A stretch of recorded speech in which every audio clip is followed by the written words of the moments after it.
दुआ तकदीर और तदबीर दोनों को बदल देती है। क्या आप भूल गए 17 रमज़ानुल मुबारक का वाक़या, नबी पाक सल्लल्लाहु अलैहि वसल्लम की दुआ? अगर आपके जहन में नहीं है तो आज के वीलॉग में मैं आपको बताऊंगा वो कौन सी दुआ थी और नबी पाक सल्लल्लाहु अलैहि वसल्लम ने जो मांगी थी। तो आज का वीलॉग शुरू करते हैं। बिस्मिल्लाहिर्रहमानिर्रहीम। शुरू अल्लाह के बाबरकत नाम से जो दिलों के राज जानने वाला है। देखती आँखों, सुनते कानों और धड़कते दिलों को ज़ुबैर की तरफ से अस्सलामु अलैकुम। उम्मीद है सब खैरियत से होंगे। रमज़ानुल मुबारक सबका बेहतरीन गुज़र रहा होगा। आज रमज़ानुल मुबारक का दूसरा अशरा और 17वां रोज़ा, यानी कि 17वां रोज़ा ऐसा रोज़ा जिसमें बहुत सारे वाक़यात पेश आए, जिनमें से आज हम खसूस बिल खसूस ग़ज़वा बदर के बारे में, यौम बदर के बारे में बात करेंगे, जिसमें मुसलमान 313 और कुफ़ार मक्का 1000 थी।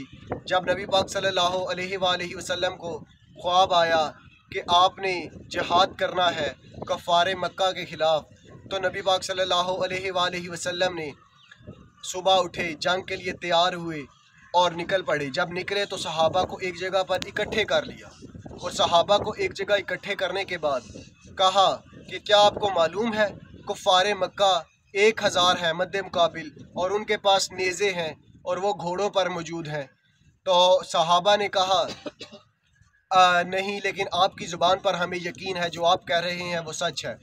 तो नबी पाक सल्लल्लाहु अलैहि वसल्लम ने फरमाया, क्या तुम में से कोई जंग के लिए जाने को तैयार है?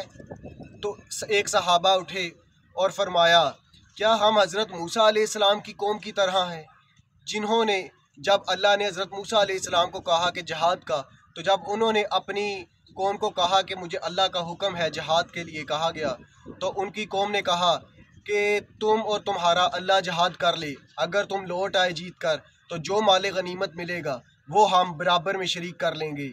और तो फिर जब ये बात की तो दूसरे नंबर पर हज़रत अबू बकर सदीक रज़ी अल्लाह ताला अन्हो खड़े हुए और उन्होंने कहा, ए अल्लाह के नबी, ए हमारे प्यारे नबी हज़रत मोहम्मद सल्लल्लाहु अलैहि वसल्लम, आप हुक्म करें, हम तो कब से तैयार हैं इस जहाद के लिए, आपकी सिर्फ हुक्म की देरी है, हम लोग यहाँ से रवाना हो पड़ेंगे। तो नबी पाक जब ये हज़रत अबू बकर सदीक रज़ी अल्लाह ताला अन्हो ने बात की तो सब सहाबा ने पीछे से लब्बैक कहा और कहा, ए अल्लाह के नबी, हम भी तैयार हैं। इस तरह सारे सहाबा जोश से खड़े हो उठे और 2 तलवारें, 8 घोड़े और 70 ऊँटों के साथ ये 313 मुसलमान सहाबा जंग के लिए रवाना हो गए। और ये जब जंग के मैदान में पहुँचे तो अल्लाह पाक ने, देखें दुआ किस तरह है, नबी पाक सल्लल्लाहु अलैहि वसल्लम ने दुआ की कि अल्लाह पाक, तूने ख्वाब में जहाद का कहा, मैंने तेरा हुक्म माना, मैं जहाद पर आ गया। कफ़ार की तादाद ज़्यादा है, तू जानता है, लेकिन तू ये भी करने का हकदार है, जो तू कर सकता है वो कोई कुछ नहीं कर सकता। जब नबी पाक सल्लल्लाहु अलैहि वसल्लम ने कहा, या अल्लाह पाक, अब तू ही हमारी मदद फरमा, तो अल्लाह पाक ने, देखें कि दुआ सिर्फ की थी तो कितनी प्यारी मदद फरमाई कि पहले 1000 फरिश्ते, फिर 2, फिर 3 और आखिर में 5000 फरिश्ते भेजी। और इस तरह मुसलमानों की ग़ज़वा बदर में फ़तह हुई, जिसके बाद इस्लाम सर बुलंद हुआ और उसके बाद आज तक इस्लाम कभी झुका नहीं। बल्कि ये तो एक ऐसा वाक़या था जो ग़ज़वा बदर है, जिसमें 313 मुसलमानों की वजह से, सहाबा की वजह से, अल्लाह पाक की मदद की वजह से इस्लाम ज़िंदा रहा और ये ता क़यामत तक ज़िंदा रहेगा। लेकिन आपको पता है 17 रमज़ानुल मुबारक को ही हज़रत आयशा रज़ी अल्लाह ताला अन्हा की वफ़ात पाई और जन्नतुल बकी में उनकी कब्र भी है। और आपको पता है कि जब नबी पाक सल्लल्लाहु अलैहि वसल्लम ने वफ़ात पाई तो उनकी गोद में सिर रखा और कहा, ए आयशा, क्या तू मुझे मिसवाक चबा कर दे सकती है? तो वो वाक़या भी आपको भूलना नहीं चाहिए। हज़रत आयशा रज़ी अल्लाह ताला अन्हा ने अपने दंदाने मुबारक से मसवाक चुबाई और नबी पाक सल्लल्लाहु अलैहि वसल्लम को दी। और नबी पाक सल्लल्लाहु अलैहि वसल्लम विसाल के वक़्त, आखिरी ज़िंदगी के आखिरी वक्त के आखिरी टाइम के वक़्त जब अपने मसवाक की, तो आप अंदाज़ा करें हज़रत आयशा का लबे लबाब नबी पाक सल्लल्लाहु अलैहि वसल्लम की जिस्म मुबारक के अंदर गया। लेकिन आज मैंने जो ग़ज़वा बदर की बात की है, इससे सिर्फ दो सबक सीखने के लिए बात की है कि एक ग़ज़वा बदर से हमने ये सबक सीखना है कि जब हमारे कश्मीर के हालात मुश्किलात में थी, तब भी हमने क्यों नहीं दुआ की। दुआ तो बदल सकती थी सब कुछ, क्यों हमने उसके लिए तदबीर नहीं की, क्यों हम यक नहीं हुए, एक नहीं हुए, क्योंकि सहाबा जो एक हो गए थे।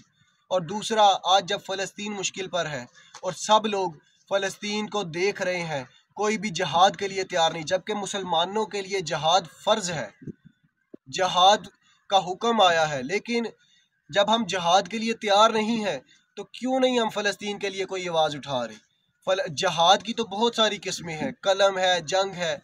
कोशिश करें, आपको जौन सी जहाद की किस्म आती है आप वो किस्म अदा करें। आप फ़लस्तीन का साथ देने के लिए मेरी तरह ये एक वीडियो बना सकते हैं, जिससे आप फ़लस्तीन का साथ देने के लिए इस वीडियो में आप अपनी आवाम को, देखने वालों को कह सकते हैं कि आप भी उठें, फ़लस्तीन का साथ दें।